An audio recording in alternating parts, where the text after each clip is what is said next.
Have a wonderful day. Enjoy the story, everyone. The church was too quiet for a wedding. Only the rustle of Sophia's silk dress against the cold marble of the aisle echoed between the high walls, mingled with the muffled sound of her own breathing. The air smelled of white lilies and candle wax, a scent that should have brought peace, but only intensified the tightness in her chest. Sofia Alvarez never imagined her wedding would be like this, empty of love, filled with obligation, and sealed by a contract signed 3 days earlier. At 24, she was about to become the wife of a man she barely knew, Marcus Davenport. The name sounded heavy, powerful, almost untouchable. She had met him only twice, formal meetings surrounded by lawyers and papers, where the words exchanged were as cold as the agreement itself that bound them. But there was something that calmed her, something that made it all bearable: the rumor. Marcus Davenport is impotent. The phrase had been whispered by her aunt during a tense dinner days before the wedding. Sofia felt relief flood her body like a warm wave. Impotent, that meant he wouldn't touch her, wouldn't demand anything from her. It would just be a business arrangement, cold and distant, where she'd fulfill her role as a wife on paper, but never in bed. He won't want anything from me, she repeated to herself as she walked down the aisle, her eyes fixed on the altar ahead. This is just an agreement. I'll be safe. Safe? What a strange word to describe a marriage. Her family was on the brink of bankruptcy. The Alvarez company, once a symbol of prestige, now bled debts and scandals. Marcus had offered the solution: enough money to save everything. In return, he wanted a wife, someone elegant, discreet, who wouldn't ask questions.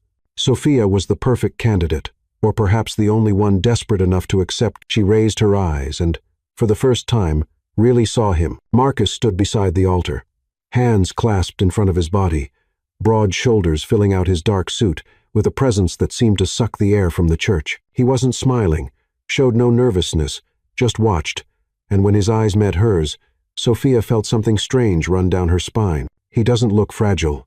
Marcus Davenport was everything but what she expected. Tall, absurdly tall, with shoulders that suggested contained strength and a posture that exuded absolute control. His face was angular, marked by a firm jawline and dark eyes that seemed to pierce through any mask someone dared to wear. There was something dangerous about him, something that made Sofia's heart beat faster. And not from fear, or maybe it was fear. She didn't know anymore. He's impotent, she whispered to herself, like a mantra. He won't touch me. But then, why did his gaze make her feel exposed? The ceremony was quick and mechanical. The priest's words seemed distant, as if coming from underwater. Sofia repeated the vows without feeling, her voice steady only because she had rehearsed. Marcus, beside her, spoke with unsettling calm, each word leaving his lips as if it were a promise sealed in stone. "I do," he said, and his deep voice reverberated throughout the entire church. When it came time to sign the register, Marcus held the pen with long, steady fingers. Sofia watched, mesmerized, as he signed his name with impeccable handwriting. Then he extended the pen to her. Their fingers touched. It was only a second, maybe less, but Sofia felt it. The warmth of his skin, the firmness of his touch, the way Marcus's fingers seemed to wrap around hers with a gentleness that contrasted with all that commanding presence. She pulled her hand back too quickly. Marcus said nothing, but she saw the corner of his lips curve just a millimeter. He noticed. The reception was held in an adjacent hall, decorated with white flowers and crystal chandeliers that cast golden light over the guests. Sofia smiled politely, greeted people she barely knew, and pretended this was a real wedding. Marcus remained by her side, a silent and imposing presence, nodding briefly to acquaintances, but never really moving away from her. During the toast, he held his champagne flute with one hand and, with the other, lightly touched the small of Sofia's back. The touch was so subtle, she almost thought she'd imagined it, but then she felt it. His warm palm against the thin fabric of her dress, his fingers firm, possessive, as if marking territory. Sofia swallowed hard, trying to maintain her composure, as the guests raised their glasses and toasted to the happy couple. "Why does this make me nervous?" She dared to look at him. Marcus kept his gaze fixed ahead, his face impassive, but there was something about the way his hand remained on her back, something that said he knew exactly the effect he was having. "Are you all right?" he asked, his voice low, almost a whisper by her ear. His warm breath brushed against her skin, and Sofia shivered. "I am," she answered too quickly. "Are you sure?" Marcus tilted his head slightly, his dark eyes sliding to hers. "You seem tense." "It's just tiredness," she lied. He didn't respond, just kept looking at her with that disturbing intensity, as if he could read every thought passing through her mind. Sophia looked away, pretending interest in the decorations, but her heart beat unevenly. "He's strong. He's attractive. Why does this scare me?" The night progressed in a blur of empty conversations and forced smiles. When it was finally time to leave, Marcus guided her to the car with his hand still on her back. That constant touch, almost casual, but impossible to ignore, in the back seat of the limousine, the silence between them was thick. Sophia looked out the window, watching the city lights pass by, while Marcus remained motionless beside her, legs slightly apart, arms crossed, taking up space as if it were natural for him to dominate any environment. "You looked beautiful today," he said suddenly. Sophia turned her head, surprised. Marcus wasn't looking at her. His eyes were fixed on the window, but there was something about the way he said it, unhurried, effortless, that made her stomach knot. "Thank you," she murmured. He finally looked at her, and the corner of his mouth curved again. "You don't need to thank me. It's just the truth." Sophia's heart raced. "He won't touch me," she repeated mentally, desperately. "He's impotent. This is just an agreement." But when Marcus leaned his body slightly toward her, closing the space between them, Sophia realized something terrifying. She no longer knew if she wanted that rumor to be true. The hotel suite was absurdly luxurious. Italian marble floors, floor-to-ceiling windows, with a view of the illuminated city. A king-size bed covered in white satin sheets that seemed to glow under the soft light of the lamps. Everything in that space breathed power, control, and money. Exactly like Marcus Davenport. Sophia entered first, her heels echoing in the silence as she took in her surroundings. There were red roses strategically scattered around the room, a bottle of champagne chilling in a silver bucket, and 2 crystal flutes beside it. The perfect setting for a wedding night. Except, this wouldn't be a real wedding night. "He won't touch me," she repeated to herself, clutching her small purse against her body as if it were a shield. Marcus entered right behind her, closing the door with a soft click that seemed to echo too loudly. He removed his suit jacket with slow, deliberate movements, hanging it carefully on the back of a chair. Then he began unbuttoning his shirt cuffs, rolling up the sleeves to his elbows. Sophia watched, unable to look away. His forearms were strong, marked by visible veins that suggested contained strength. His hands, those hands that had touched her back during the reception, were large, with long, precise fingers for a man who supposedly can't. She cut off the thought before it could complete itself. "Would you like some champagne?" Marcus asked, his voice breaking the silence. "No, thank you," Sophia answered too quickly, her voice coming out higher than intended. He raised an eyebrow, but didn't insist. Instead, he poured himself a glass, taking a slow sip while watching her over the rim of the crystal. Those dark eyes didn't blink, didn't look away, just watched. "You're nervous," he stated. "Didn't ask." "I'm not." "You're lying." Sophia felt her face heat up. She set her purse down on a nearby armchair and crossed her arms, trying to appear more confident than she felt. It's been a long day," she said, avoiding his gaze. Marcus placed his glass on the table and took a few steps toward her. Not many, just enough to close the distance between them so that Sophia could feel his presence filling the space around her. "Sophia," he said, and there was something about the way he pronounced her name that made each syllable seem deliberate, almost intimate. "I'm not going to touch you tonight." She looked up, surprised. "You don't need to be afraid of me," he continued, his voice low and steady. "I know this marriage wasn't your choice. It wasn't either of our choices, really. But I'm not the kind of man who forces anything." Sophia should have felt relieved. That was exactly what she wanted to hear. And yet, something inside her twisted in a strange way. "Thank you," she murmured, not knowing what else to say. Marcus tilted his head slightly, studying her. "But," he added, and the word hung in the air like an unfulfilled promise, "that doesn't mean I won't want to." Sophia's heart jumped. "What?" He gave a half smile, small, controlled, but devastating. "Good night, Sophia," was all he said before turning and walking toward the bathroom, closing the door behind him with a soft click. Sophia stood in the middle of the suite, her heart beating so loudly it seemed to fill all the silence around her. "That doesn't mean I won't want to." What the hell did that mean? She changed quickly, putting on the silk nightgown the hotel had left folded on the bed, a welcome gift for the newlyweds. The fabric was thin, almost translucent, sliding over her skin like water. Sophia looked at her own reflection in the mirror and frowned. The nightgown was beautiful, but too revealing. He said he wasn't going to touch me. It doesn't matter what I'm wearing. Still, she grabbed the robe hanging in the closet and put it on over the nightgown, tying the belt tightly. When Marcus came out of the bathroom, Sophia was sitting on the edge of the bed, hands clasped in her lap, trying to appear calm. He wore only black silk pajama pants, his chest completely bare. Sophia choked. Good God. He was absurdly well built, his chest broad and defined, his abdominal muscles carved almost sculpturally, his powerful shoulders that seemed to have been sculpted from marble. There was a thin trail of dark hair running down from his chest until it disappeared at his waistband. Sophia forced herself to look away, but it was too late. He'd already noticed. Is there a problem? Marcus asked, his voice loaded with something she couldn't decipher. No, she answered too quickly, her face burning. He crossed the room with slow, confident steps, stopping beside the bed on the opposite side from her. Sophia watched as he adjusted the pillows, pulled back the sheet, and lay down, propping his head on one hand while watching her. Are you going to sleep in the robe? He asked, and there was a trace of amusement in his voice.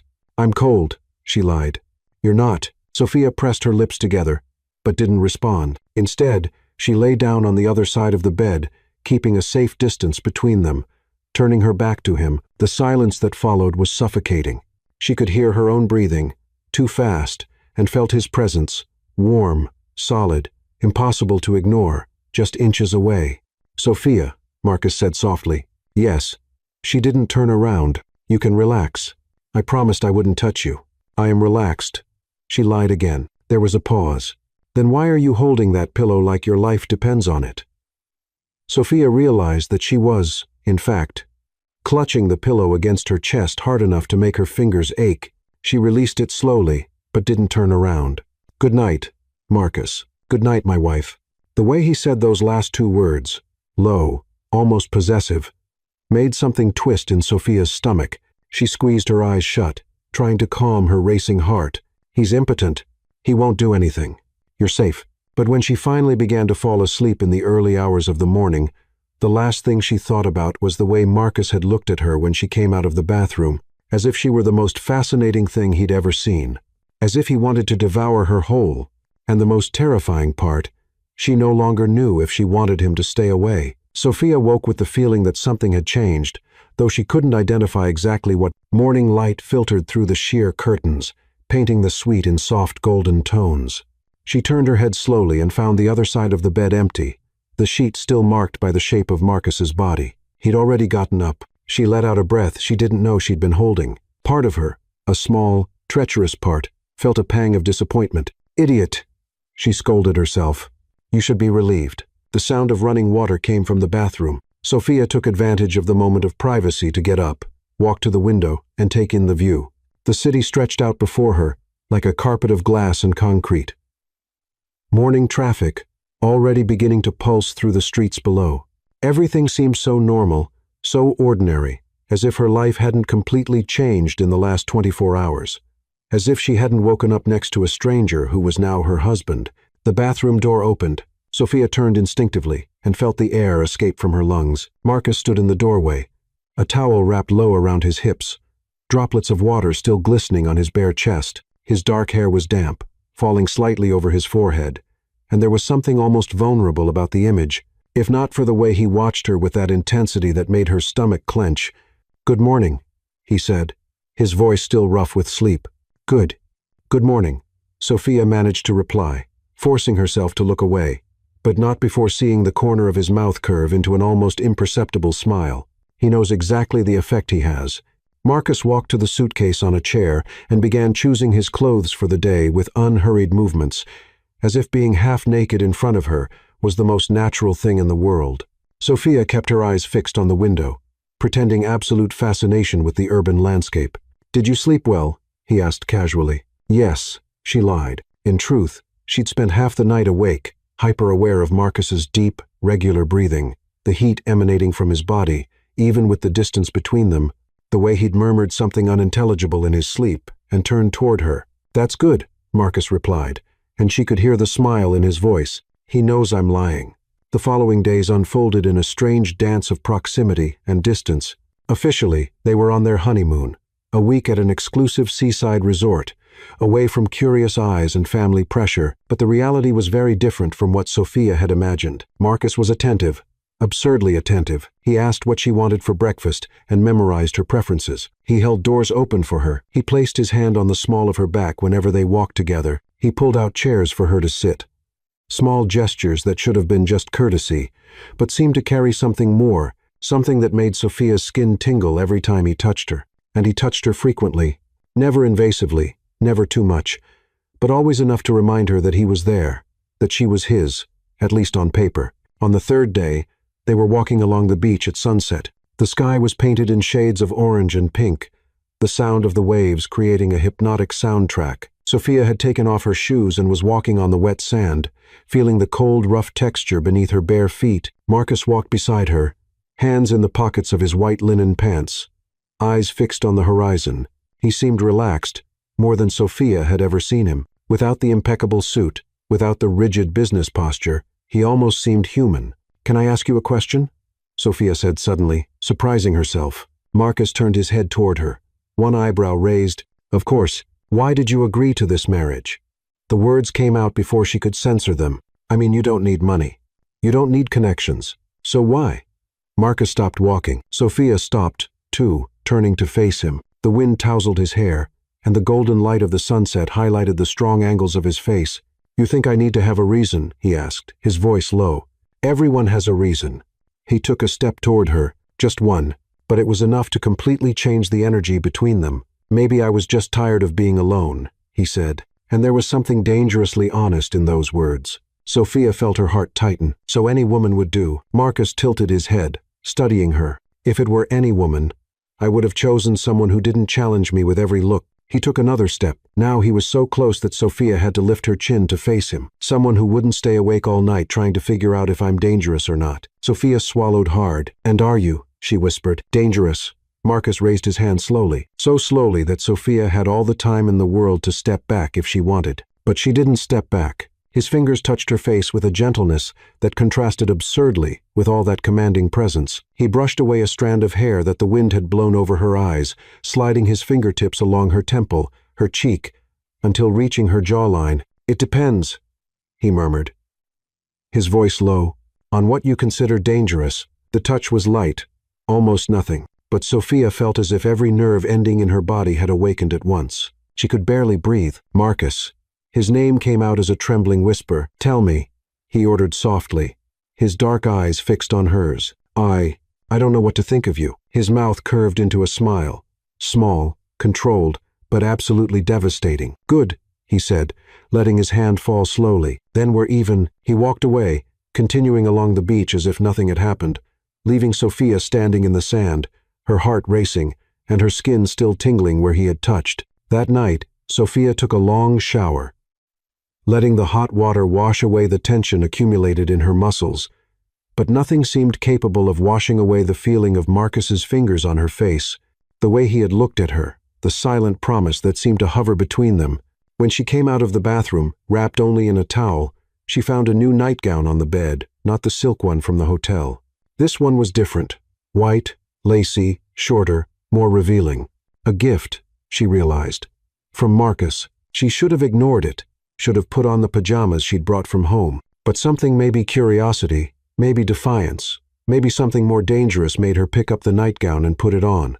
The fabric slid over her skin like a caress, molding to her body in an almost indecent way. Sophia looked at her own reflection in the mirror and felt her face heat up. This is crazy, but she didn't take it off. When she opened the bathroom door, Marcus was sitting in the armchair near the window, a book open in his hands. He looked up at the sound and stopped. The book slowly slipped from his hands, closing with a soft sound. Marcus didn't move, but Sophia saw the way his jaw clenched, how his fingers gripped the arms of the chair, how his eyes darkened as they traveled over her body from top to bottom, lingering on every curve, on every inch of exposed skin. Sophia began, but her voice failed. Marcus stood slowly, like a predator unfolding into movement. He said nothing, just looked. And Sophia realized something terrifying. She wanted him to break his promise. She wanted him to cross the room. She wanted those strong hands to touch her, the way his eyes were touching her now. But Marcus just took a deep breath, looked away, and said, his voice tense, "Good night, Sophia." And when he lay down, turning his back to her, Sophia felt something worse than fear. She felt disappointment. The morning started with an uncomfortable silence. Sophia woke before Marcus and dressed quickly, choosing a light summer dress that covered much more than the nightgown from the previous night. She could still feel the burn of his gaze on her skin, the way he had deliberately turned away, rejecting the silent invitation she didn't even know she was extending. Idiot, she thought to herself for the 1,000th time. What did you expect? Marcus was doing exactly what he promised. Not touching her, keeping his distance, being respectful. So why the hell did that leave her feeling so frustrated? When he woke, they exchanged only basic pleasantries. He asked if she'd slept well. She lied that she had. He suggested having breakfast on the terrace. She agreed. All very polite, very civilized, very empty. But then, as they walked through the hotel corridor, something changed. A maid rushed out of a room carrying a tall stack of towels, not looking where she was going. Sophia didn't see in time. Her foot slipped on the polished marble, and she felt her balance give way. Before she could fall, strong arms wrapped around her waist, pulling her back with controlled force that took the air from her lungs. "Careful," Marcus murmured against her ear, his voice low and hoarse. Sophia was pressed against his chest, her back glued to Marcus's solid, warm body. She could feel every muscle, every hard line, every deep breath he took. His hands were firm on her waist, large, warm, possessive. "Thank you," she managed to say, her voice coming out shaky. "Steady?" he asked, but didn't release her immediately. Sophia nodded, unable to form words. The heat from his body seemed to burn through the thin fabric of her dress, marking her skin.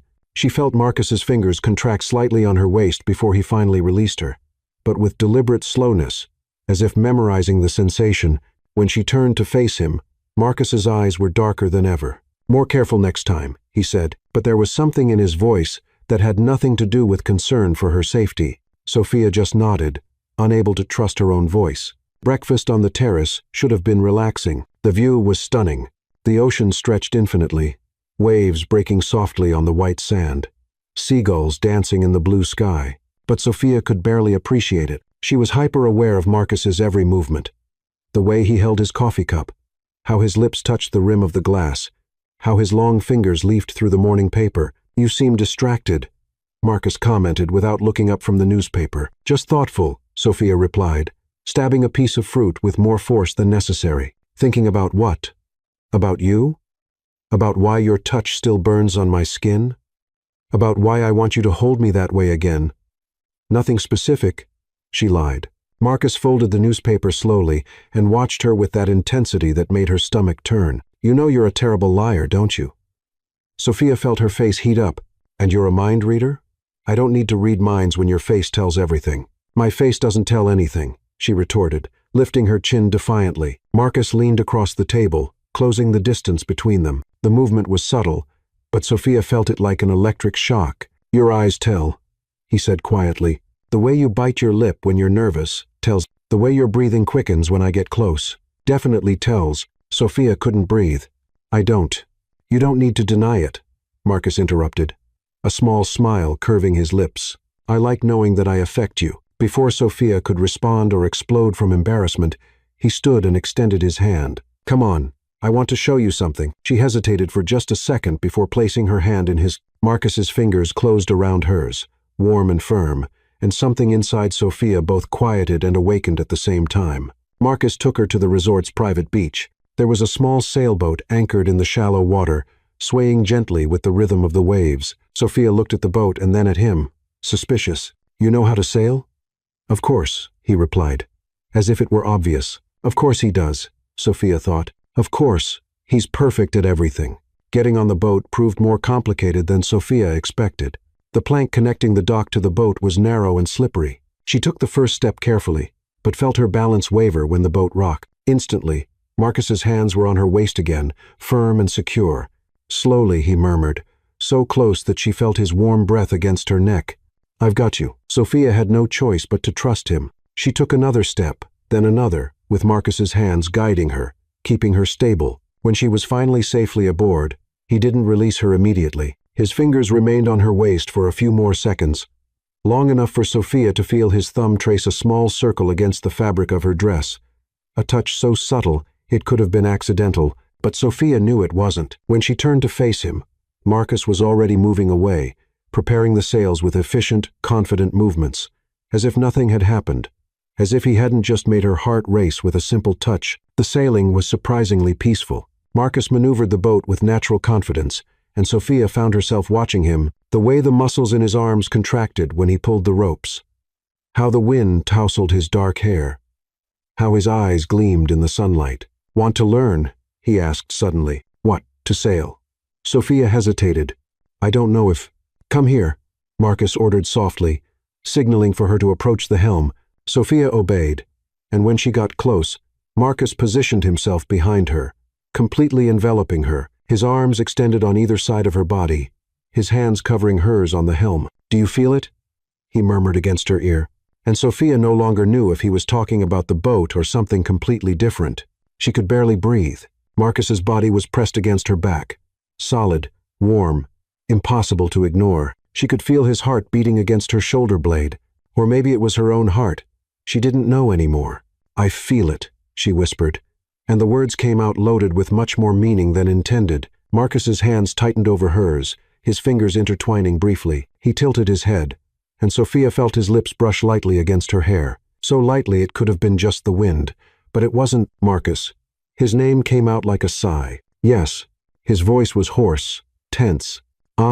She didn't know what she wanted to say, didn't know what she was asking for. Before she could find the words, a stronger gust of wind made the boat rock. Marcus held her more firmly, stabilizing her, and the moment broke, but the feeling remained, burning, insistent, impossible to ignore. When they returned to the hotel, it was late afternoon. Sophia took a long shower, trying to calm her confused thoughts and her body that seemed to vibrate with contained energy.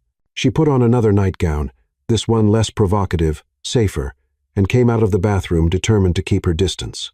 Marcus was on the balcony, leaning on the railing, watching the sunset. He wasn't wearing a shirt, just pajama pants hanging low on his hips, and the golden light of dusk highlighted every line and contour of his body. Sophia should have stayed in the room, should have lain down and pretended to be asleep, but instead, she found herself walking to the balcony, stopping beside him. They stood in silence for a long moment, just watching the sky change from gold to pink, then to purple. "Sophia," Marcus said finally, without looking at her. "Yes, I need you to understand something." She turned her head to look at him and was surprised to see the tension in his face. His jaw clenched, the muscles in his neck tight. "I promise not to touch you," he continued, his voice low and controlled. "And I always keep my promises. But you need to stop looking at me that way." "What way?" Sophia whispered. Though she knew exactly what he was talking about, Marcus finally looked at her, and his eyes were almost black. "Like you want me to break that promise." Sophia's heart stopped. "What if I do?" The words came out before she could censor them. Marcus closed his eyes for a second, breathing deeply. When he opened them again, there was something wild there. Something he was clearly fighting to control. "Don't play with this," he said, his voice dangerously low. "I'm not playing." They stood there, just inches apart, the air between them vibrating with possibilities. Sophia could see the struggle happening on Marcus's face. Control versus desire, promise versus will. And then, slowly, he raised his hand. His fingers touched her face with reverent gentleness, tracing the line of her jaw, moving down her neck, stopping at her racing pulse. He held there for a moment, his thumb pressed against the skin where her heart beat wildly. "Are you sure?" he murmured. And it wasn't a question. "You want to awaken this in me?" Sophia couldn't speak, just nodded. Marcus smiled, a dark, promising, dangerous smile. And then, slowly, so slowly it was torture, he began to close the distance between them. The kiss didn't happen. At the last second, Marcus's phone rang, shrill and insistent, breaking the moment like shattered glass. He pulled back immediately, his jaw clenched in frustration as he answered the call. It was work. It was always work. Sophia watched him speak in a dry, professional tone, all that intensity from seconds ago evaporating into corporate formality. When he hung up, the moment had passed. Marcus murmured an apology and went back inside, leaving Sophia alone on the balcony with her heart still racing and an inexplicable emptiness in her chest. They didn't talk about it the next morning. The honeymoon ended too soon. 7 days that felt like both an eternity and the blink of an eye. When they returned to reality, to the city, to obligations, to families, Sophia felt like she was waking from a confusing dream where the lines between real and imagined had completely blurred. The first social obligation was a brunch at the Davenport family mansion. Marcus's mother, Beatrice, had insisted on properly introducing the new daughter-in-law to the extended family. Sophia knew it wasn't an invitation, but a summons. The Davenport mansion was everything Sophia expected. Imposing, opulent, cold. White columns flanked the entrance. Perfectly manicured gardens stretched in all directions, and the interior seemed to have come straight out of an architecture magazine. Everything in neutral tones, modern art on the walls, furniture too expensive to be comfortable. Breathe, Marcus murmured in her ear as they climbed the entrance steps, his hand firm and reassuring on the small of her back. Sophia tried, but when the door opened, and she saw the number of people gathered in the main hall, all impeccably dressed, all watching her with barely disguised curiosity, she felt her stomach turn. Beatrice Davenport was everything Sophia imagined. Tall, elegant, with perfectly styled blonde hair and a smile that didn't reach her cold eyes. She greeted Sophia with 2 air kisses, the kind of gesture that seemed cordial but was calculatedly distant. "Welcome to the family, dear," Beatrice said, her voice sweet as poisoned honey. "I hope Marcus behaved himself during the honeymoon." There was something in the way she said it, a subtle insinuation that made Sophia stiffen. "He was perfect," Sophia replied, forcing a smile. "What a surprise." A female voice commented from across the room. Too low to be accidental, too high not to be heard. Sophia turned her head and saw a small group of women, Marcus's cousins, she presumed, whispering among themselves while watching her. One of them, a blonde in a designer dress and expensive jewelry, smiled with false sweetness when their eyes met. "Come, Sophia," Beatrice said, guiding her to the center of the hall. "Let me introduce you to everyone." The following minutes were a blur of names she wouldn't remember, and faces that all seemed to have the same expression of polite judgment. Uncles, cousins, family, friends, all greeted with superficial courtesy. While evaluating her from head to toe, Sophia felt like a specimen being examined under a microscope. Marcus remained by her side during most of the introductions, a silent but protective presence. But eventually, his father pulled him into a conversation about business, leaving Sophia alone in the midst of a sea of strangers. That's when she heard it. Obviously, it was for the money. Her family was bankrupt, you know. Sophia froze. The voice came from behind a decorative screen near the bar. She recognized the tone. It was the blonde cousin from before. "Well, she got the right husband for that," another voice responded with a low laugh. "At least Marcus won't demand much from her, if you know what I mean." God, it's so sad. Imagine marrying a man who can't even not so loud. "Please, everyone knows. It's practically an open secret. Poor Marcus is incapable, and she's probably grateful for it. At least she gets the money without having to fulfill marital duties." The laughter that followed was cruel, cutting. Sophia felt something burn in her chest, a mixture of anger, humiliation, and something deeper, pain. Pain for Marcus, for her, for this whole absurd situation. She didn't realize she was gripping the champagne flute so hard until the base cracked in her hand. "Damn," she whispered, watching the fizzy liquid drip between her fingers. "Are you okay?" Marcus's voice appeared beside her, immediately concerned. Sophia turned to him, and something in her expression must have given away what she'd just heard, because Marcus's eyes darkened. "What happened?" he asked quietly, taking her hand to check for any cuts. "Nothing." She lied, but her voice came out shaky. "Sophia, I just need some air." Before he could stop her, Sophia crossed the hall toward the back exit, ignoring the curious looks that followed her. She pushed through the glass doors and stepped into the garden, breathing deeply the fresh air. "They think you married for money. They think he's broken, useless. They think you made a cowardly deal." Tears burned her eyes, but she refused to let them fall. "Sophia," Marcus's voice was firm behind her. "What happened in there?" She didn't turn around. "Why do you let them?" she asked, her voice coming out louder than intended. "Why do you let everyone say those things about you?" There was a pause. "What things?" Sophia turned abruptly, finally facing him. "That you're impotent, that you're not a real man, that our marriage is a joke because you can't even." She swallowed hard, unable to complete the sentence. "Why do you let that rumor exist?" Marcus remained motionless, his face impassive, but there was something in his eyes, something dark and dangerous. "People believe what they want," he said calmly. "That's not an answer. It's the only one I have." Sophia took a step toward him, frustration and confusion overflowing. "I need to know the truth, Marcus. I need to know if." She took a deep breath.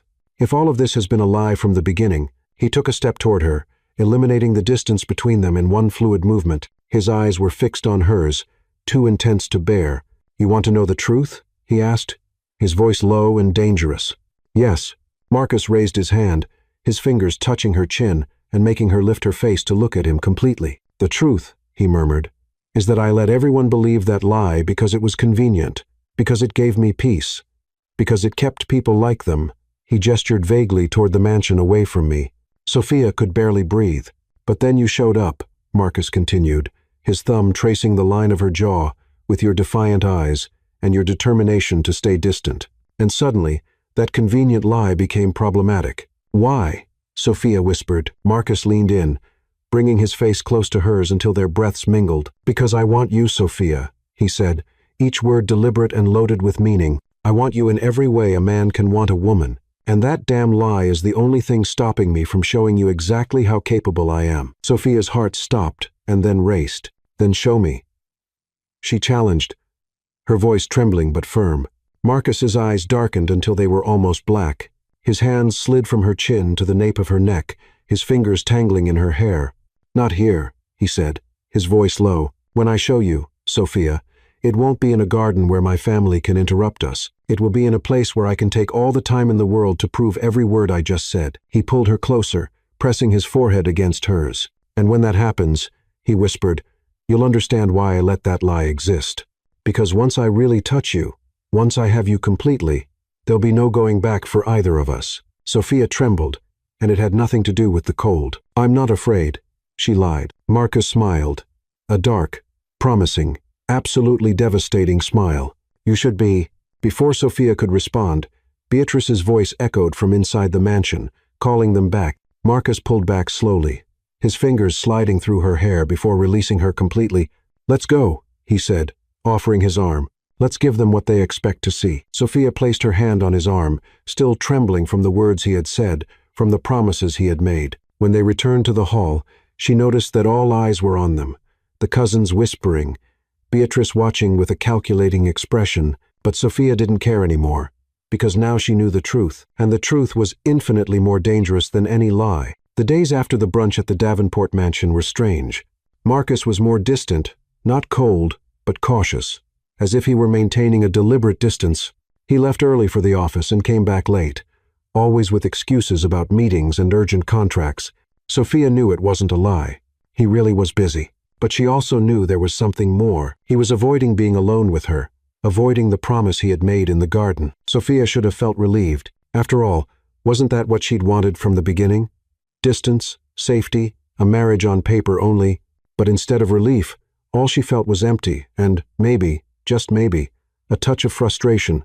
The following Saturday, Beatrice organized an intimate dinner, which in Davenport vocabulary meant 50 guests, 5 courses, and enough tension to cut with a knife. Marcus had no choice but to attend, and Sophia, as his wife, didn't either. She chose a navy blue dress that hugged her curves elegantly but not daringly, pinned her hair in a low bun, and applied enough makeup to look confident. When she came down the stairs of the penthouse she now shared with Marcus, he was waiting in the entrance hall, and the way he looked at her made all the effort worthwhile. His eyes traveled over her body slowly, very slowly, lingering on every detail before finally meeting hers.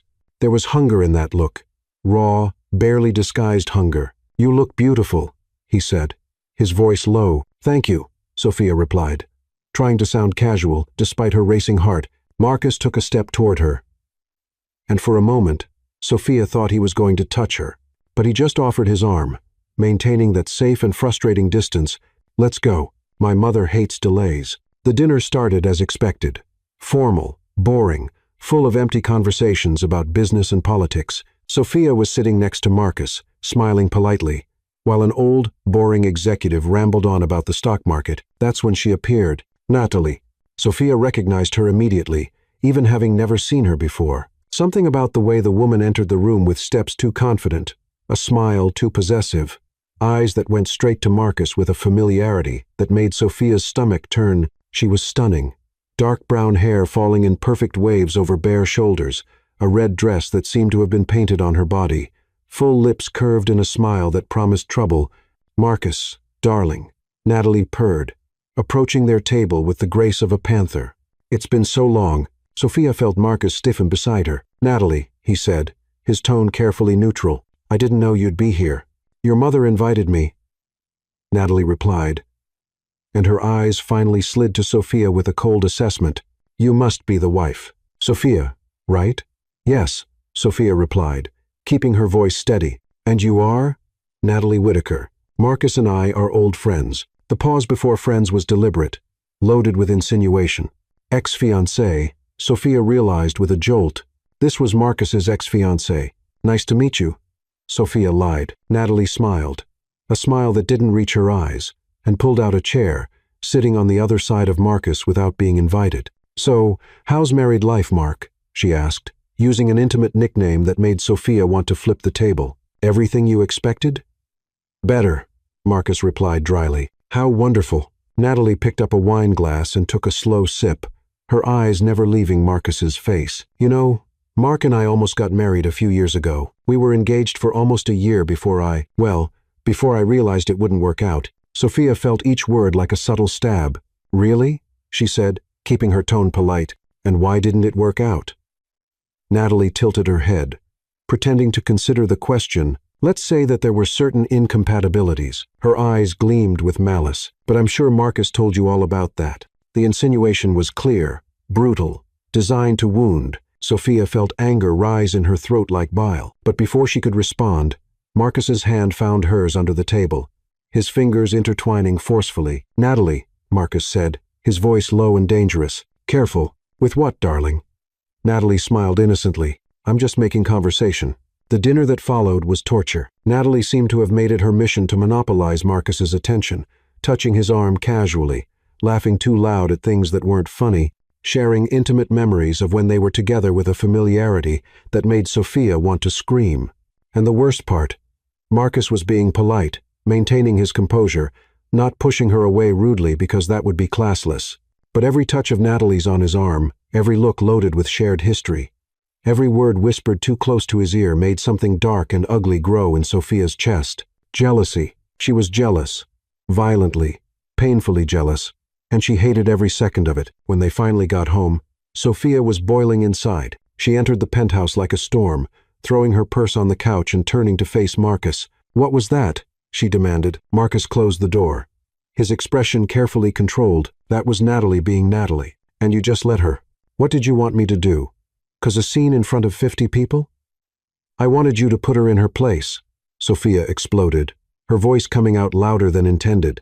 "She spent the entire dinner touching you, flirting with you, acting like I wasn't even there." "I noticed," Marcus said calmly, but there was tension in his jaw.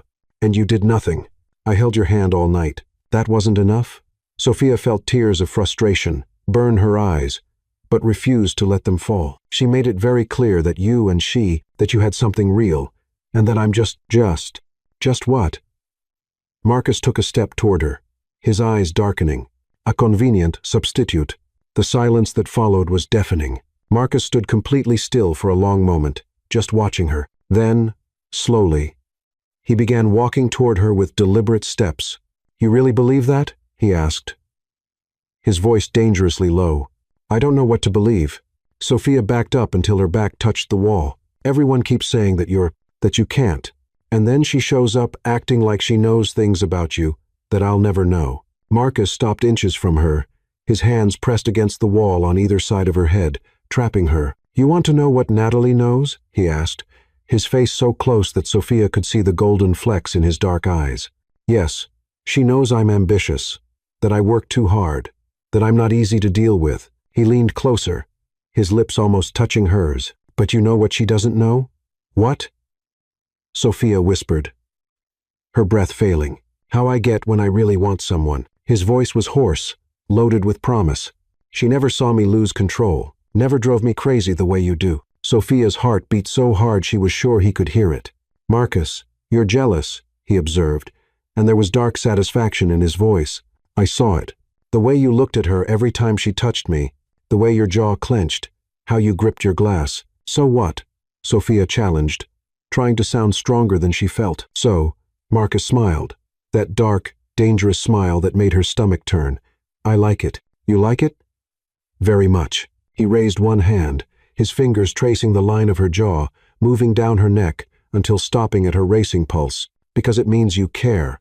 It means that this here, he gestured between them, is no longer just a business arrangement for you. Sophia couldn't breathe, couldn't think. And you were right about one thing, Marcus continued, his voice getting even lower, more dangerous. I let everyone believe that lie, let everyone talk as if I were broken, useless, incapable. His fingers slid from her neck to her waist, pulling her slightly against him. But you know why it bothers you so much, Sophia? He tilted his head, his lips brushing the shell of her ear. Why? It makes you furious. Why?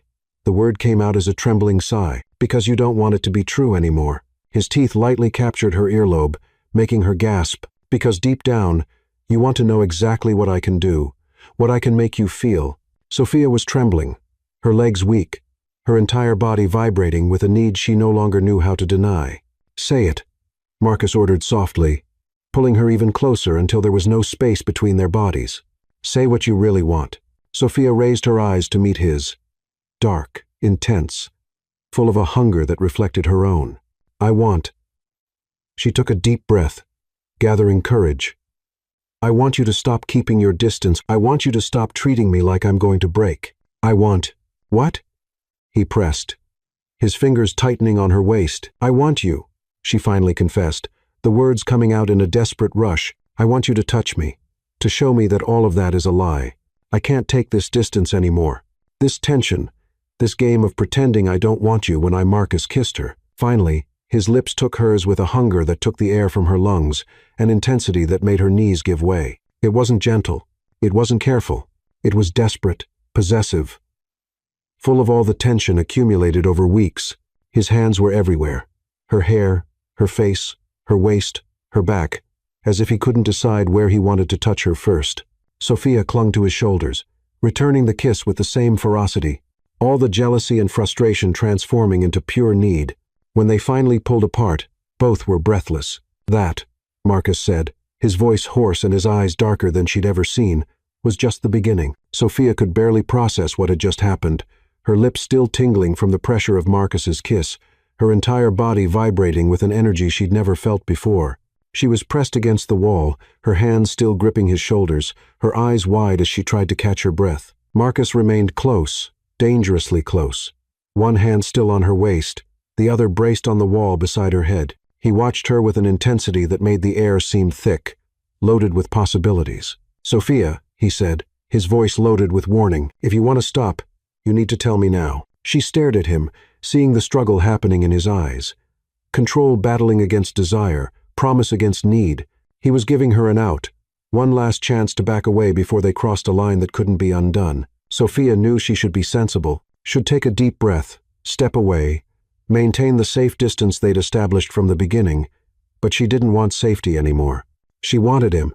I don't want to stop, she whispered, and saw something dark and primal ignite in his eyes.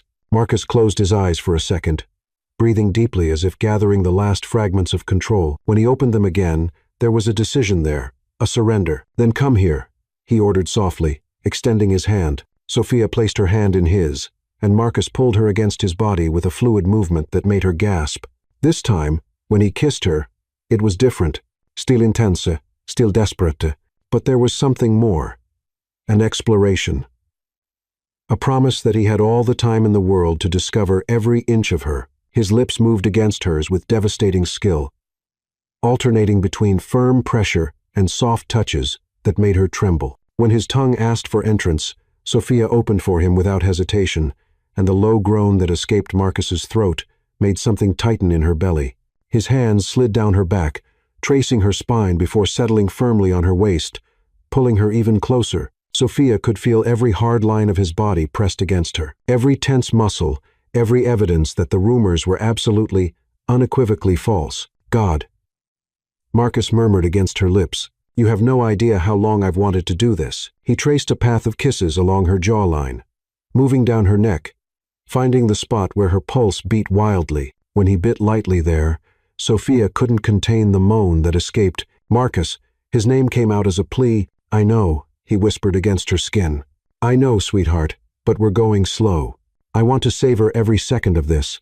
He lifted her effortlessly, and Sophia instinctively wrapped her legs around his waist. Marcus carried her through the room, kissing her the whole time, until they reached the bedroom. When he laid her on the bed with a gentleness that contrasted with the urgency of his kisses, Sophia felt her heart race. The soft light from the lamp cast golden shadows throughout the room, creating an intimate atmosphere loaded with promises. Marcus stood beside the bed for a moment, just looking at her. Her hair spread on the pillow, her lips swollen from kisses, her chest rising and falling rapidly. You're so beautiful, he said, his voice filled with admiration, so absurdly beautiful that sometimes it hurts to look at you. Sophia felt her face heat up. You too, she whispered, and it was true. Marcus was devastatingly attractive. All-defined muscle, strong lines, commanding presence. He smiled, that dark smile she was beginning to know, and began unbuttoning his shirt slowly. Each button that opened revealed more of his bronzed skin, more of his defined muscles, until finally the shirt slid off his shoulders and fell to the floor. Sophia couldn't look away. He was perfect, absolutely perfect. Marcus leaned over her, supporting himself on his arms on either side of her body, trapping her deliciously. I want you to understand something, he said, his eyes fixed on hers. I let that lie exist because it was convenient, because it kept people away, because I was tired of games and expectations. He lowered his head, capturing her lips in a slow, deep kiss before continuing. But with you, he traced the line of her neck with soft kisses. With you, I want there to be no doubts, no lies, no pretense. His hands found the zipper of her dress, lowering it slowly while his eyes sought permission in hers. May I? He asked. Yes, Sophia answered without hesitation. Marcus slid the dress off her shoulders, exposing her pale skin inch by inch, following the path of the fabric with kisses that made Sophia arch against him. When the dress finally fell to the floor beside the bed, she was only in lingerie, delicate lace that barely hid anything. Marcus's eyes darkened even more. You're going to kill me, he murmured, his hands tracing the curve of her waist, moving up her ribs, stopping just below her breasts. Then die happy, Sophia said. Surprised by her own boldness, Marcus laughed, a low, hoarse sound that reverberated through her. Oh, I intend to. He lowered his head, capturing a nipple through the thin lace, and Sophia arched violently, her hands flying to his hair, holding him there, while sensations exploded through her body. Marcus, she gasped. Please, please, what? He raised his head, his eyes gleaming with satisfaction at seeing the effect he was having. Tell me what you want, Sophia. I want you. Everything. Now. Something wild passed over his face. No, he said, and when she started to protest, he captured her lips in a kiss that stole any argument. We're not going to rush. Not this first time. I'm going to touch you in every place I've dreamed of touching. I'm going to kiss you until you forget your own name. And only then, he bit her lower lip lightly. When you're begging, when you can't take another second, then I'll give you everything. And he kept his promise. His hands explored every curve, every line, every inch of skin as if memorizing a map. His lips followed the path of his fingers, leaving trails of fire wherever they passed. He discovered sensitive spots Sophia didn't even know existed. Behind her knee, the inner curve of her elbow, the space between her ribs. Sophia lost track of time. All that existed was Marcus, his touch, his mouth, his delicious weight on her. When he finally removed the last fabric barriers between them, when their bodies finally met skin against skin, Sophia felt like she was burning from the inside out. Look at me, Marcus ordered softly, and when she obeyed, he whispered, I let everyone believe that lie to live in peace. He positioned himself at her entrance, his eyes never leaving hers. But you, he entered slowly, making them both gasp at the intensity of the connection. You take away my peace, take away my control. Make me want things I thought I'd never have. Sophia clung to his shoulders, her nails digging into his skin as he moved with devastating precision. Slow at first, letting her adjust, then deeper, faster. Finding a rhythm that left them breathless. Do you feel this? He asked, his voice hoarse. Feel how much I want you, how much you affect me. Yes, Sophia moaned, lost in the sensation, in the heat, in the way their bodies fit together perfectly. God, yes. Marcus kissed her deeply, swallowing her moans. their bodies moving together in an ancient and perfect dance. It wasn't just physical. There was something deeper there, something that made Sophia's heart squeeze as much as her body. When he slid his hand between them, touching her exactly where she needed it most, Sophia shattered. Pleasure exploded through her in waves that left her trembling, Marcus's name escaping her lips like a prayer. Feeling her tighten around him pushed Marcus over the edge. He buried his face in her neck, his muscles tense, and followed her into that fall, whispering her name like a sacred secret. Afterward, when their breathing finally began to normalize, Marcus pulled her into his arms, his fingers tracing lazy patterns on her back. Sophia rested her head on his chest, listening to the strong, steady beating of his heart. "This isn't just a marriage of convenience anymore," Marcus said softly, his voice still hoarse. Sophia raised her head to look at him, seeing the vulnerability in his eyes. "It never was," she whispered back. He smiled, a genuine smile without the dark and dangerous edges, just happy. And when he kissed her again, soft and slow this time, Sophia knew that everything had changed. There was no going back, and she didn't want there to be. Sophia woke, wrapped in warmth, not the impersonal warmth of sheets or morning sun filtering through curtains, but the living, pulsing warmth of Marcus's body against hers. One of his arms was wrapped possessively around her waist, keeping her pressed against his chest, while his deep, regular breathing caressed her neck. For the first time since they'd gotten married, Sophia felt home. She turned carefully, not wanting to wake him, but wanting to see his face. In sleep, Marcus looked different, younger, less guarded. The tension lines that usually marked his forehead had softened, and there was something almost vulnerable in the way his dark lashes rested against his cheeks. "He's mine," Sophia thought, and the realization hit her with surprising force. Really mine. As if sensing her gaze, Marcus slowly opened his eyes. When their gazes met, he smiled. Not that dark, dangerous smile she knew, but something softer, truer. "Good morning," he murmured, his voice still rough with sleep. "Good morning," Sophia whispered back. Marcus raised his hand, brushing a strand of hair from her face with a gentleness that contrasted with the intensity of the previous night. "Are you okay?" he asked, and there was genuine concern in his eyes. Sophia felt her heart tighten. "I'm more than okay. No regrets? None." She leaned in and kissed him softly. "And you?" Marcus pulled her closer, deepening the kiss until they were both breathless. "My only regret," he murmured against her lips, "is that I waited so long. The days that followed were a revelation. It was as if the dam they'd both built had finally burst, releasing a torrent of emotions that neither of them knew how to contain, and no longer wanted to try." Marcus became different. He was still the powerful, controlled businessman at work, but at home with Sophia, he let that mask fall. He touched her constantly, small touches that didn't necessarily lead to anything, but that said, "You're here. You're mine. I need to feel you."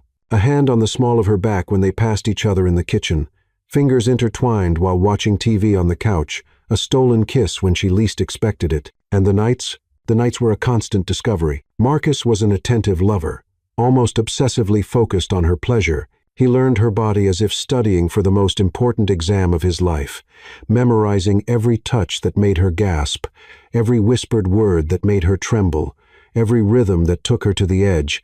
"Tell me you're mine," he'd whisper as he moved inside her, his eyes fixed on hers, waiting for the answer. "I'm yours," Sophia would gasp, and each time she said those words, they became more true. It was on a Thursday night, 3 weeks after they'd first surrendered to each other, that everything changed again. Sophia was on the penthouse balcony, watching the city lights flicker like earthbound stars, when she felt Marcus's arms wrap around her from behind. He pulled her against his chest, resting his chin on her shoulder. "What are you thinking about?" he asked softly. "About how my life has changed," she answered honestly. "About how I've changed." Marcus turned her in his arms so he could face her. "Changed how?" Sophia hesitated, biting her lower lip, a gesture she knew he found irresistible. "I came into this marriage thinking it would just be an arrangement. A cold transaction. I'd play my role, you'd play yours, and we'd live separate lives under the same roof. And now?" Marcus asked, and there was something vulnerable in his eyes that she rarely saw. "Now I can't imagine my life without you," she confessed, her voice trembling. "I can't imagine waking up without you beside me. I can't imagine not feeling your hands on me, not hearing your voice, not seeing your smile when you think no one's looking." Marcus closed his eyes for a moment, as if her words were a prayer being answered. "Sophia," he said, opening his eyes again. And there was an intensity there that made her heart stop. I need to tell you something. What? He took a deep breath, and Sophia realized he was nervous. Marcus, who always seemed so in control, was nervous. When I agreed to this marriage, I told myself it was for convenience, that it was a smart business decision, that I could maintain emotional distance and turn this into something mutually beneficial. He raised his hands, cupping them around her face. But then I saw you at the altar, with those defiant eyes and that raised chin, trying to be brave when I knew you were terrified. And something in me woke up. Sophia could barely breathe. I wanted you, Marcus continued, his thumb tracing her cheek. From that first moment, I wanted you, not just physically, though God knows I did, but I wanted to know you. I wanted to make you smile. I wanted to be the person who took that fear from your eyes. Marcus, I fell in love with you, he said, and the words fell between them like precious stones. I don't know exactly when it happened. Maybe it was gradual, or maybe it was in that first moment at the altar. But it happened, and now I can't pretend this is just an arrangement anymore. Tears burned Sophia's eyes. I love you, Marcus said, and his voice was full of conviction. I love you in a way I didn't know I was capable of. You make me want to be better. You make me want to wake up every day just to see your face. You make me believe that maybe I'm not as broken as I thought. You're not broken, Sophia whispered, tears finally escaping. You never were, and you made me realize that. He wiped her tears with his thumbs. So, I need you to know this isn't a marriage of convenience for me anymore. It's real. You're real. And if you give me the chance, I'll spend the rest of my life proving how much you mean to me. Sophia couldn't hold back anymore. She pulled him into a desperate kiss, pouring out all the emotions she couldn't express with words. All the love, all the gratitude, all the relief of finally being exactly where she belonged. When they pulled apart, they were both crying. I love you too, Sophia said, the words rushing out. I love you so much that sometimes it hurts. I love you when you're concentrating on reading contracts. I love you when you make that sound in the back of your throat when you're sleeping. I love you when you're being impossible and stubborn. I just love you. Marcus lifted her in his arms, making her give a small squeal of surprise, and carried her back to the bedroom. But this time, when he laid her on the bed, there was something different in the way he looked at her. It wasn't just desire, it was love, pure and simple. Let me show you, he whispered, covering her body with his, let me show you how much you mean to me. And he showed her, with every reverent touch, every lingering kiss, every slow and deliberate movement. Marcus worshipped her body, as if it were a sacred temple. There was no rush this time, no desperate urgency, just the need to be connected, to be one, to celebrate what they'd found in each other. When he entered her, slowly and deeply, his eyes never left hers. I love you, he whispered with every movement. I love you, she responded, her hands tracing the lines of his face as if memorizing every detail. They moved together in perfect synchrony, not just their bodies, but their hearts, their souls. When pleasure finally swept over them, it was different from all the other times. Deeper, more complete, more right. Afterward, lying intertwined with each other, sweaty and sated, Marcus kissed her forehead softly. You're my home, he whispered in the darkness. You understand that? No matter where I am, if you're there, I'm home. Sophia turned in his arms, pressing her face against his chest, listening to the steady beating of his heart. And you're my safe harbor, she replied. The thing I didn't know I was looking for until I found you. Marcus held her tighter, and Sophia felt something wet touch her forehead. When she looked up, she saw silent tears running down his face. Hey, she whispered, wiping them away with her fingers. It's okay. I know, he said, smiling through the tears. It's just that I never thought I'd have this. Never thought someone would look at me the way you look at me, as if I were enough. You're more than enough, Sophia said firmly. You're everything.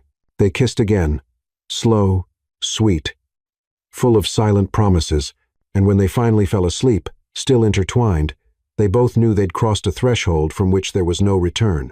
The arrangement had transformed into love. The marriage of convenience had become the beginning of a life they both wanted to build together, and neither of them had any regrets. Happiness has a strange way of making people vulnerable. Sophia discovered this in the cruelest way possible. 2 weeks had passed since the night she and Marcus had exchanged declarations of love. 2 weeks of waking in his arms, of shared laughter over breakfast, of stolen glances that said more than words ever could. Sophia had never been so happy, and maybe that was exactly why she didn't see the danger coming. It was on a Friday morning that everything started to crumble. Marcus had left early for an important meeting, kissing her lingeringly before leaving and whispering promises about what he'd do with her when he got back. Sophia was in the living room, having coffee and answering emails on her laptop, when the intercom rang. "Mrs. Davenport." The doorman's voice sounded through the system. "Miss Natalie Whitaker is here asking to see you." Sophia's stomach turned. Natalie. Part of her wanted to simply refuse, say she wasn't receiving visitors, and let that woman deal with the rejection. But another part, the part that needed to prove to herself that she wasn't afraid, that Marcus was hers now, made her answer.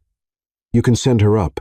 She regretted it the moment the words left her mouth. 5 minutes later, Natalie was standing at the penthouse door, wearing an impeccable outfit that probably cost more than Sophia's car before the marriage. Her hair was perfectly styled, her makeup flawless, and there was a smile on her lips that didn't come close to reaching her eyes. "Sophia," she said, as if they were old friends, "so glad you agreed to see me." "Natalie," Sophia replied, keeping her voice steady. "What do you want?" "Straight to the point," Natalie said. "I like that." She entered without being invited, her heels clicking on the marble floor as she examined the space with critical eyes. "He redecorated. Interesting. When we lived together, he insisted on keeping everything in shades of gray and black." Sophia felt like she'd been punched in the stomach. "You lived together?"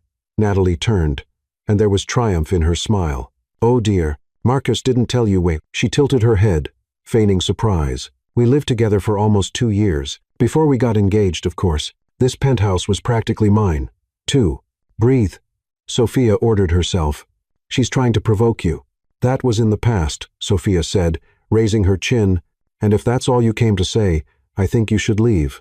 "Oh, but I didn't come to talk about the past," Natalie said, opening her designer purse and pulling out an envelope. "I came to talk about the future, or rather, the lack of one." She extended the envelope to Sophia, who took it with trembling hands. "What is this?" "Open it and see." With her heart beating wildly, Sophia opened the envelope. Inside were several printed photographs. They were all of Marcus and Natalie. At restaurants, at events. One particularly intimate, one showing Natalie touching Marcus's face while he looked at her. But what made Sophia's world stop were the dates printed in the corner of each photo. They were all recent, very recent. "These are from 3 weeks ago," Natalie said casually, as if commenting on the weather. "A few days before you and Marcus had your marital reconciliation, let's say." Sophia felt like the ground was opening beneath her feet. "I don't understand." "Let me clarify then," Natalie said. And now there was pure venom in her voice. "Marcus and I never really broke up. We just took a break. He accepted this arranged marriage because he needed to consolidate business with your family. But it was always temporary. Always until I decided to come back." "You're lying," Sophia whispered, but her voice sounded weak, even to her own ears. "Am I?" Natalie picked up one of the photos, the one where she was touching Marcus's face. "Why do you think he spread that rumor about being impotent?" "To keep other women away while he waited for me, to ensure that whatever marriage he made was purely formal, without emotional complications." Sophia looked at the photo again. The way Natalie touched Marcus seemed too intimate, too familiar. "He told me he loved you," Natalie continued, her voice low and cruel. "Said you were just a temporary obligation, that as soon as the contracts were signed, as soon as your family was financially stabilized, he'd ask for a divorce and come back to me." "No." Sophia shook her head, tears burning her eyes. "He wouldn't do that. He loves me. He said he loves me." Natalie laughed, a sharp, cutting sound. "Darling, men like Marcus say whatever's necessary to get what they want. Do you really think that he, one of the most powerful businessmen in the city, would fall in love with a woman whose family was desperate enough to sell her into marriage?" Each word was a dagger. "You were convenient," Natalie said, delivering the final blow. "A temporary solution to a business problem. But me? I'm the love of his life. I always was. I always will be." Sophia felt the tears finally overflow, running hot down her face. "Get out," she whispered, her voice breaking. Natalie picked up her purse and walked toward the door, but stopped at the threshold. "Oh, and Sophia, when Marcus gets home tonight, pay attention to how he acts, to the calls he makes when he thinks you're not listening, to the moments when he seems distant, and then you'll realize I'm telling the truth." The door closed with a soft click that sounded like a gunshot. Sophia collapsed on the couch, the photos scattered around her, sobs shaking her body. Part of her knew she should be rational, that she should wait for Marcus, hear him out, give him a chance to explain. But the other part, the hurt and scared part, couldn't stop looking at those photos. At the way Natalie touched Marcus, at the printed date that proved they'd met, while he was still keeping his distance from Sophia. What if it's true? The treacherous voice whispered in her mind. What if it was all just an elaborate lie? When Marcus got home that night, he found Sophia sitting on the balcony, staring at nothing. The photos were scattered on the table beside her. Sophia, he approached, concern evident in his voice. What happened? You've been crying? She didn't turn to look at him. Natalie was here today. Marcus froze. Sophia could feel the tension emanating from him, even without looking. What did she want? To show me the truth, Sophia said, her voice coming out cold and distant, or at least her version of the truth. She picked up one of the photos and held it up without looking at him. These are from 3 weeks ago, Marcus. 3 weeks. You were meeting with her, while pretending you needed time to adjust our relationship. Sophia, it's not what you're thinking. Then what is it? She finally turned. And Marcus stepped back at the raw pain in her eyes. Because it looks a lot like a man who's torn between 2 women. It looks a lot like someone who's keeping his options open. I'm not torn, Marcus said, his voice firm. I chose you. I always chose you. Then why did you see her? Why did you meet with her and not tell me? Marcus ran his hand through his hair, frustration evident in every line of his body. Because she didn't give me a choice. She showed up at my office, made a scene, threatened to cause problems. I met with her only to make it clear that it was over between us, to tell her to her face that I was married and happy. And that required multiple meetings? Sophia asked, pointing to the various photos. There were 2 meetings, Marcus said through gritted teeth. 2. The first one, she ambushed me. The second was to make it absolutely clear that she needed to leave me alone. And you didn't think it was relevant to tell me about this? I didn't want to worry you about something that meant nothing. But it did mean something, Sophia shouted, standing up. It meant enough for her to come here today and tell me that you still love her, that I'm temporary, that as soon as the contracts are signed, you'll ask for a divorce and go back to her. Marcus went pale. Do you believe her? The silence that followed was deafening. I don't know what to believe, Sophia finally whispered, and the words seemed to tear at her own throat. 3 months ago, I didn't even know you. And now you're everything to me. Everything. And the idea that I might just be replaceable terrifies me. Marcus took a step toward her, but Sophia stepped back. No, she said, her voice breaking. I need time. I need to think. Sophia, please, please, Marcus, she interrupted, tears flowing freely now. If you really love me, if anything you said is true, give me space. Just let me process all of this. She saw pain cross his face, saw his hands clench into fists at his sides, as if physically preventing himself from reaching for her. Okay, he finally said, his voice hoarse. I'll sleep in the guest room. But Sophia, he waited until she looked at him.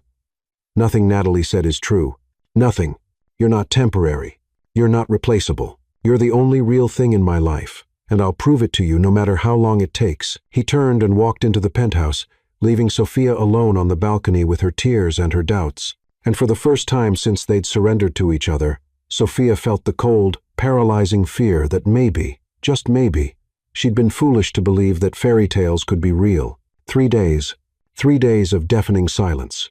3 days of sleeping in separate rooms. 3 days of stolen glances across the penthouse, of unspoken words hanging in the air like ghosts. Sophia barely slept. Each night she lay alone in the bed she'd shared with Marcus, and felt the emptiness beside her like an open wound. She found herself reaching to the other side during sleep, searching for his warmth, only to wake with empty hands and a broken heart.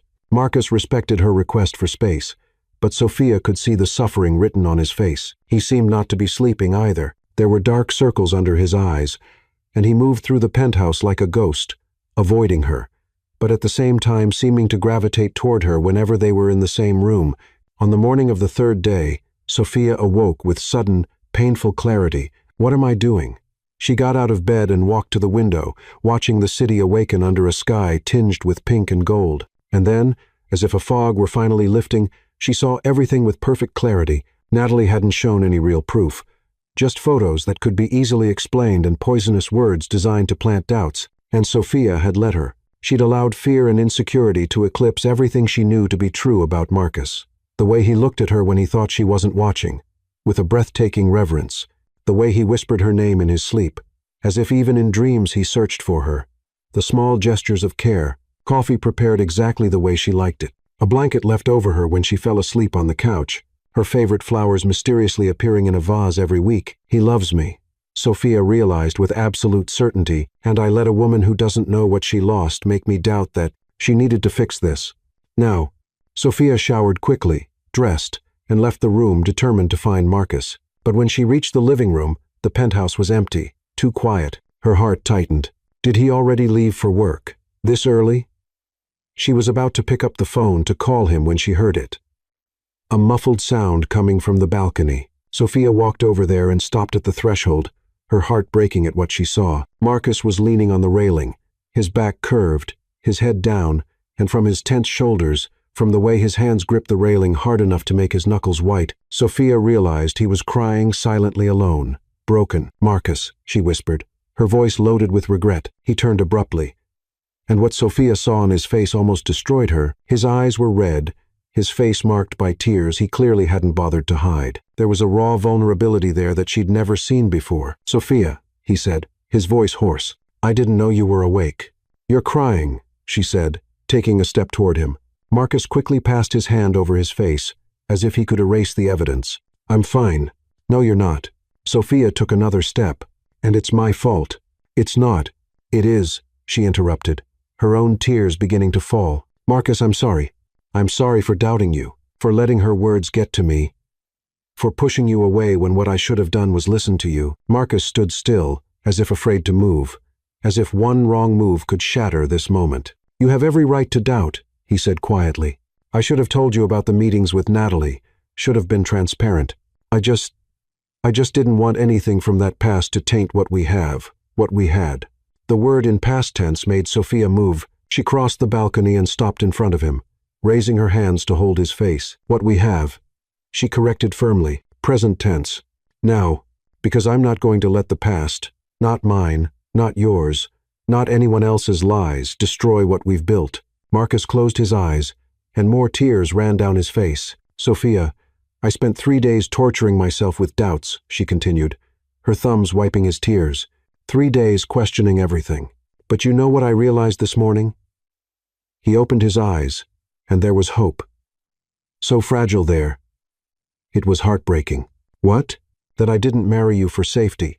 I didn't marry you out of obligation, or for money, or because I had no choice.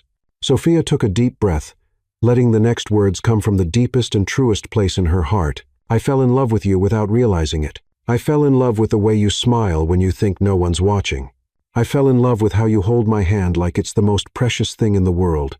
I fell in love with every part of you, the easy ones and the difficult ones. Marcus let out a sound that was half laugh, half sob. I don't deserve you, he whispered. Maybe not, Sophia said, a small smile curving her lips through the tears. But you're stuck with me anyway, because I love you. Marcus Davenport, I love you with every broken piece of me, and I trust you completely. Marcus's hands flew to her face, cupping her hair, pulling her closer. Say it again, he begged, his voice broken. I love you, Sophia repeated, and it had never been so easy to say those words. I love you. I love you. I love. Marcus kissed her, desperately, like a man dying of thirst, finally finding water, as if she were oxygen and he'd been drowning for 3 days. The kiss was salty with tears. His, hers. Impossible to tell, but it was perfect. It was forgiveness and promise. It was past and future. It was everything they both needed to say but couldn't find words to express. When they finally pulled apart, both were breathless. I never loved Natalie, Marcus said, pressing his forehead against hers. Not the way I love you. What we had was comfortable, convenient, but it was never real. It never made me feel like I was alive for the first time. He pulled back enough to look into her eyes. You make me feel everything, Sophia. Fear and hope and desire and peace, all at the same time. You made me want to be better, made me believe I could have more than just business success, that I could have a home, a family, love. Sophia felt a sob rise in her throat. I met with Natalie those 2 times only to make it clear that it was over, he continued. To tell her to her face that I was yours completely, irrevocably yours, that she needed to move on because I already had. I know, Sophia whispered. I know that now. I always knew it deep down. I just let fear speak louder. Marcus pulled her into a tight embrace, burying his face in her hair. I almost lost you, he said, his voice muffled. For 3 days, I thought I'd really lost you. And it was hell, Sophia, it was the worst hell I've ever experienced. You didn't lose me, she promised, squeezing him tightly. And you won't? I'm not going anywhere. They stayed like that for a long moment, just holding each other, letting the closeness heal the wounds of the last few days. Finally, Marcus pulled back slightly, keeping his arms around her. I want you to know something, he said, and there was a seriousness in his eyes that made Sophia pay full attention. I've already started the process to get a restraining order against Natalie. She won't be able to come near you or me anymore. And I talked to my mother. I made it clear that if Natalie shows up at any family event again, I won't be there. Sophia felt her chest tighten. Marcus, you don't need to. I do, he interrupted firmly. You're my priority always. Before business, before family, before anything.